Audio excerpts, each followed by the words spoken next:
കൊല്ലത്ത് രോഗിയുമായി പോയ ഒരു ആംബുലൻസ് ആക്രമിച്ചു. ആംബുലൻസ് ഡ്രൈവർ ബിബിന് പരിക്കേറ്റു. കൊട്ടിയം ജംഗ്ഷനിൽ ആംബുലൻസ് തടഞ്ഞു നിർത്തിയായിരുന്നു ആക്രമണം നടത്തിയത്. ഇന്നലെ രാത്രിയിലാണ് സംഭവം നടക്കുന്നത്. പത്തനാപുരത്ത് നിന്ന് കൊട്ടിയത്തേക്ക് ഈ രോഗിയുമായി ആംബുലൻസ് എത്തുകയായിരുന്നു. ഈ രോഗിയുമായി ആംബുലൻസ് എത്തുന്നതിനിടയ്ക്കാണ് ഈ വഴിയിൽ വെച്ച്, അതായത് കൊട്ടിയം ജംഗ്ഷന് സമീപം വെച്ച് 3 അംഗ സംഘം ഈ ആംബുലൻസിന് മുന്നിൽ ഈ തടസ്സം സൃഷ്ടിച്ച് പോയത്. തുടർന്ന് ആംബുലൻസ് ഡ്രൈവർ ഈ ബൈക്കുകളെ ഓവർടേക്ക് ചെയ്ത് മുന്നിലേക്ക് എത്തി.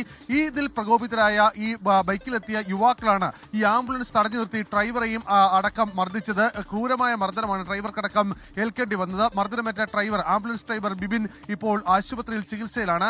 ഈ ആംബുലൻസിന്റെ ചില്ലുകളടക്കം ഈ അക്രമി സംഘം അടിച്ചു തകർക്കുന്ന സ്ഥിതിയടക്കം ഉണ്ടാവുകയും ചെയ്തിട്ടുണ്ട്.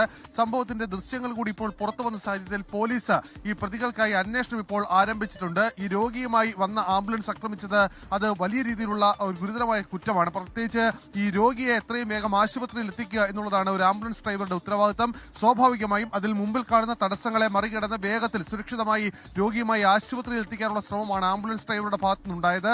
ആ ശ്രമമാണ് പൂർണ്ണമായും ഈ അക്രമി സംഘം പരാജയപ്പെടുത്തുകയും അതിന് മുന്നിൽ കടന്ന് അഭ്യാസം കാണിക്കുകയും ചെയ്തത്. എന്തായാലും സംഭവത്തിൽ ഇപ്പോൾ കൊട്ടിയം പോലീസ് കേസെടുത്തിട്ടുണ്ട്.